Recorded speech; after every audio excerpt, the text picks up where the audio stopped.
The next section that we are going to look at in this course is innovative product development. So this lecture, I'm going to talk about a few things, few important things that you need to consider when it comes to developing products, consumer products. So I'll be in this part one of this lecture series, I'll be concentrating on product planning and customer need analysis in product development process. The first question before going into the topic I want to pose you is, are we doing well economically as a country? And if I show you some data, this of course just got from the Wikipedia a couple of days ago, and we have a GDP of 86 billion US dollars. That is, we are the 65th as far as the GDP is concerned, and we have a kind of a end of doing business rank is about 99 in the world. So that is, out of around 190 countries, we are below average in providing infrastructure for doing business. And we have a deficit in imports and exports, about 6 billion US dollars. And our external debt is about 52 billion. That is about nearly about 80% of the GDP. So can we be happy about these numbers? Now, one way of looking at this is looking at the product space of a country. This product space was developed by the University of Harvard as Atlas Economics Complexity Analysis. And so this is where we are as a country, Sri Lanka. These are our products we produce for export market: seafood, tea, gems, coconuts, garments and textiles, and the rubber goods. So those are the main goods that we export. And in this product space, almost all these goods are at the periphery, at the end of these networks. So that is directly, that means these products directly go to the end user. There is no more requirement of these products to develop some other products. Now, if you look at the same of a well-developed country like Germany, you could see the product space. So, so this ash area is empty, and what we produce are highlighted in different colors as circles. So entire product space is covered by different products in Germany, as you could see here. And at the center, we have nothing much in this center. We don't produce anything in this area. And in Germany, for example, they produce a lot in this area. So this central area represents the technology-led products which are needed by many requirements, many developments. For example, automobile parts, for example, these parts are required to make automobiles. Like that, it's kind of chain of activities where these parts are required by many users. So, so you can understand. So how what is our impact on the global economy in terms of products that we produce? If you look at this chart, that is Global Innovative Index versus GDP per capita. This is the GDP per capita, Persistent per adjusted values, and this is the Global Innovative Index, Innovation Index. So these are the countries in the world, and the leading countries where you have very high GDP per capita and very high innovative index. You can see the Switzerland is the highest. It's an outlier. And the leaders are more or less all developed countries like Singapore, Sweden, UK, USA, Australia, Japan, etc. And there are some countries which are identified as learners. They are emerging economies. They are doing well They are doing well economically, and so they are improving. And the Sri Lanka, you can find somewhere down here, over here. So this is our first GDP per capita, and this is our innovative index GII. So if you want to be a developed country, so only requirement that is required is you have to move this dot to this area. So that has to be done if you want to be a rich country or developed country. So only way of doing it is development of technology know-how, that is through education, human resource development, to make our population ready for such a drive, and the other one is be innovative. So those are global facts. So getting to the subject, if you read the course aim statement that was given to you in the course plan, the aim of this course is to familiar with a systematic design methodology in a multidisciplinary design environment to create innovative and realistic customer-driven engineered products. So that is our aim of this course. So the exercises that are lined up in next few weeks are mostly focus on these requirements and to satisfy the aim of this course. I have uploaded already two references, product design and development by Ulrich and Eppinger, sorry. And so that is the main reference I will be using throughout this exercise. And there's another reference, visualization, modeling and graphics for engineering design. Some sections of this also will be handy in upcoming work. So these two references I have already uploaded to the course web page, and of course you could download and follow the activities of the work, activities of the course. So that is more or less the background, and if I get back to the topic right away. So we are looking at development of products, and of course the products that we look at are the products which are developed by enterprises or the companies or the firms to make profit. So that is the business part of it. The products that are sold by enterprises to make profit. And of course we concentrate on engineered, discrete and physical products. And as I think you can understand what an engineered product is, more or less products that are made using engineering technologies. For example, not products like agricultural products, so mostly machines, equipments, various accessories, etc. The discrete products are not products which are made using processes like making gasoline or alcohol or cement or anything for that matter. So the discrete products are units or itemized products that we produce. And the physical products are tangible products, not products like software or any services that we provide. So these are the products that we are going to look at: engineered products, discrete products, physical products. So one simple example is this one. This is a selfie stick. So which is an engineered, discrete and physical product. The product development. So that is the main focus of this section of this course. So how to develop product in a more systematic manner is our focus. So there are a lot of activities required for systematic product development. You start with the perception of opportunities, perception of an idea, generating an idea, and then you get it through various different processes, and finally you come up with some useful product and you sell it, and you deliver it to the customer and you sell it.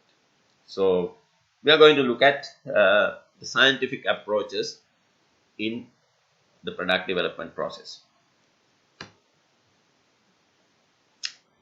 Now Now, when it comes to development of products to make profit, to sell and make profit, there are several things that we need to be well aware of. So, these are usually called the characteristics of successful product development. So, we have to concentrate on the quality of the product that we produce, because customers want robust products. They want products to be used for some time. So, certain quality is expected. And the product cost is not the production cost, sorry, product cost is again another important thing. What are the costs available, uh, that cost that would incur in manufacturing uh, the product and making the product uh, attractive to the customers and sell it at a competitive price. And the development time, which is also a very important characteristic. We have to deliver the product at the right time. For example, if your product is an umbrella, you'll have to make the umbrella ready just before the rainy season starts. If you try to sell it after the rainy season, you will lose the customers and customer base. So, delivering the goods at the right time is very important. And there are so many other competitive products also coming to the market. So, before others penetrate into the market, so we'll have to deliver the product uh, in time. And the development cost. So, I'll show you some figures as we go on. The development cost. Of course, the product development needs a lot of efforts. So, it is an expensive process. So, the higher the development cost, the price of the product also will go up. So, there is a trade-off between these.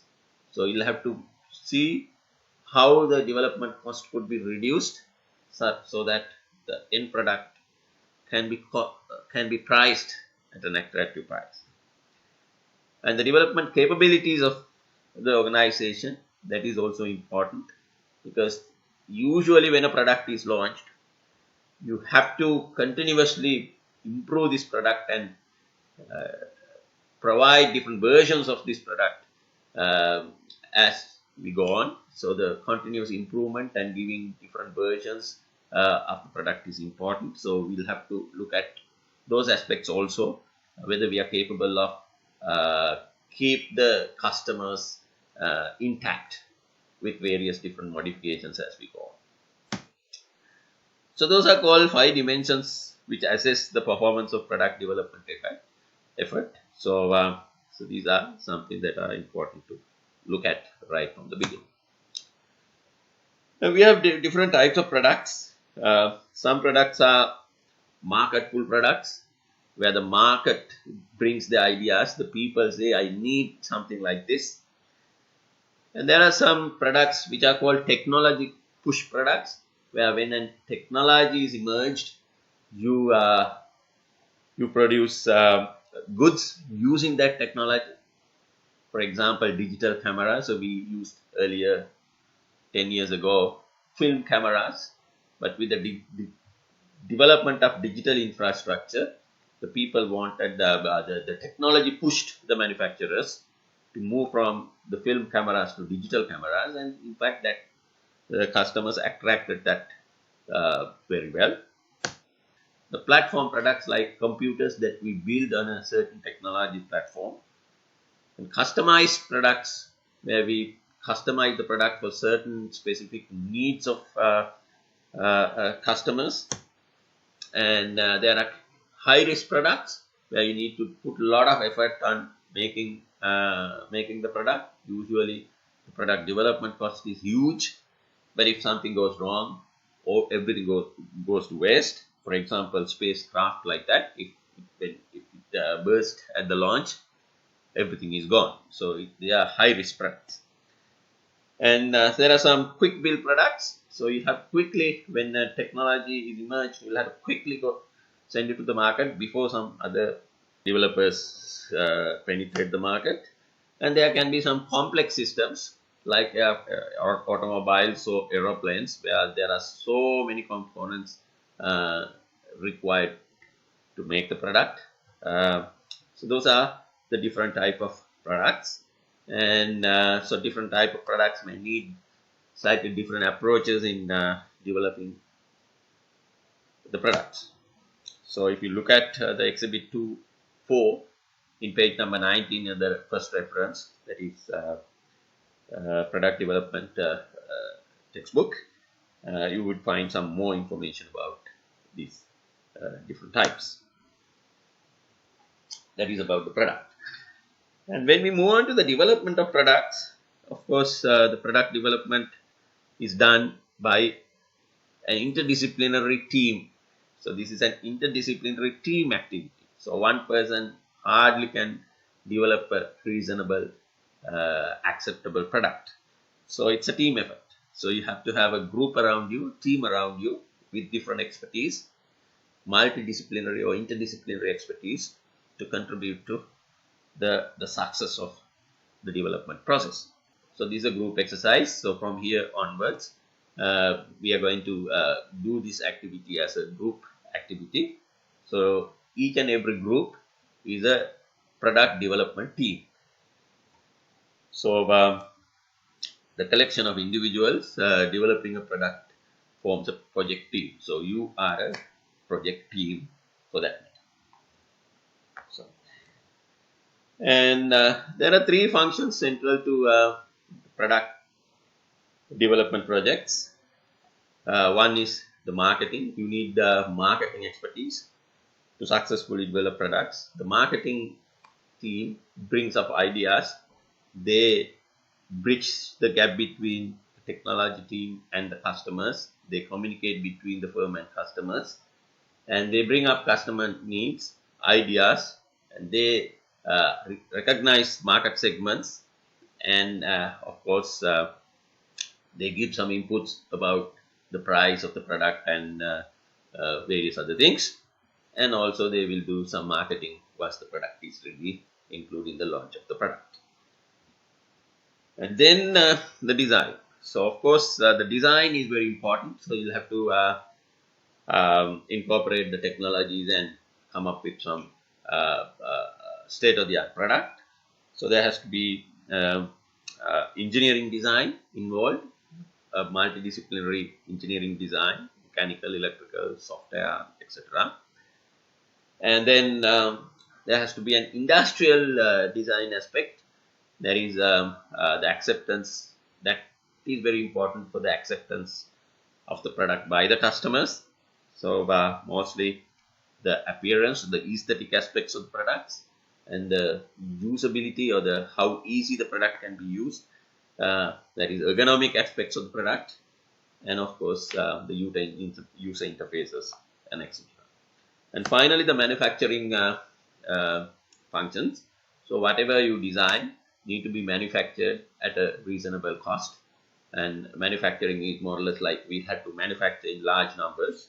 So we'll have to manage the supply chain, purchasing of various items from everywhere, and distributing product once it is developed, and install them if it is unique products, installation at various places, etc.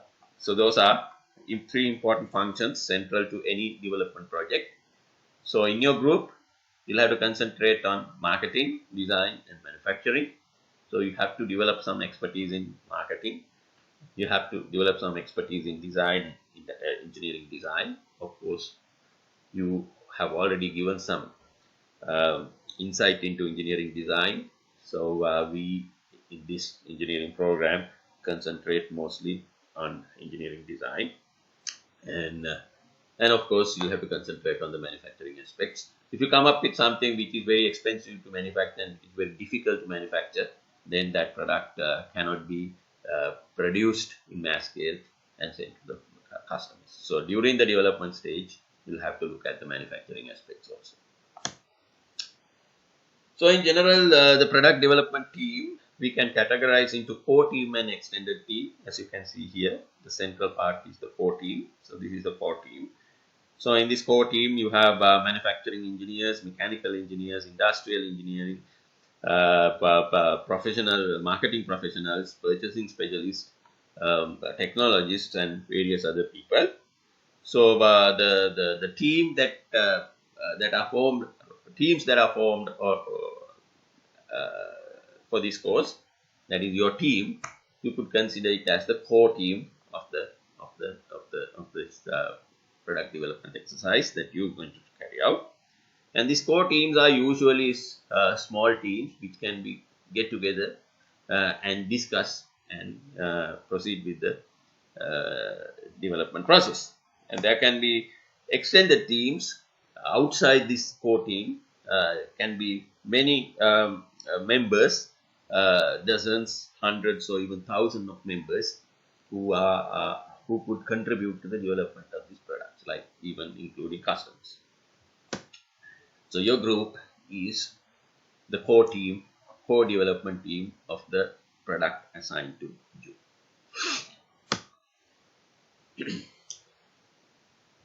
As I said earlier, if you look at some of the figures related to product development of some few products, for example, we have selected Bellevue ice cream scoop, Avatec avalanche probe, that is a probe that we use to get an idea about the snow conditions, for example, how hard the snow is and whether it will slide down. Particularly, these probes are used by skiing. And iRobot Roomba, that is a vacuum cleaner, intelligent vacuum cleaner, Tesla Model S, and Boeing 787. So this is again, you can see some figures here. So the production volumes, certain products. So this ice cream scoop is a regional manufacturer produced for a certain region, and small numbers are produced. And the vacuum cleaner is produced for the global market. About 2 million units are produced a year, like that. And if it is Boeing aircraft, that's a massive exercise, huge products, complex product, and about 120 units are produced each year. Now, if you look at the complexity of these products, so the first one, the ice cream scoop, has only 2 parts, whereas the Boeing aircraft has about 130,000 products. Automobile would have about 10,000 products, and so on. So that indicates how complex these products are. And the development time. So usually the development cannot be done quickly, so it takes a lot of time. You have to make a lot of considerations. So the Bell ice cream scoop, a simple ice cream scoop, as you could see here, but it took about 1 year for them to develop this. So 1 year to develop small item like this. For example, Boeing aircraft, for example, new model, it might take about 7 years. And internal development teams. So this ice cream scoop, there were 4 members in that team, and the avalanche prawn, 6 members. And for example, complex systems like Boeing aircraft, there are about 7,000 members in the team. And there are many external development teams, so the external core team and the external team, extended team. And the development cost. So development cost for simple ice cream scoop like this is about $100,000 US. So in addition to that, to establish the production system, to mass scale production of this, it cost another $20,000 US. And for example, for Boeing aircraft development, a new model, it takes about $15 billion US. $15 billion US. Remember, our economy is about $80 billion US. And so 1/5 of the economy of Sri Lanka is required here in development of Boeing aircraft, for example. And the production investment is also more or less the same, 50 billion. So that means $30 billion US required for that. It's more or less half of our economy. And so it's a lot of time-consuming process and very expensive process. And to recover the cost, Of course, you'll have to sell it at an attractive price for a long period of time. So the quality, durability, and the customer acceptance, and certain modifications as we go on are essential to keep the customers intact with product. So as you could understand, so this is very expensive activity, time-consuming activity. So obviously, there are many challenges that we need to overcome during this product development exercises. One of the challenges is the trade-off. That is, we have many options to be considered. So what option to consider over another option is more or less the trade-offs. For example, if you use certain material, for example, instead of plastic, if you use carbon fiber, the strength is much better. You can make it stronger, but the cost will go high. So it's a trade-off between cost and the strength. Like that, there are many trade-offs that you need to consider. And the dynamics, the change of technology, evolution of customer preferences, and many dynamics, competitors introducing new products and so on, are quite challenging. And the technological details, so what technology that you want to use, again a challenge. And the time for development, so we'll have to develop as early as possible to quickly send it to the market. And the economics, the how much you need to how to reduce the production cost, how to reduce the development cost to make the product attract to the customers in terms of the price. And the creativity, how creative it could be so that you can attract customers.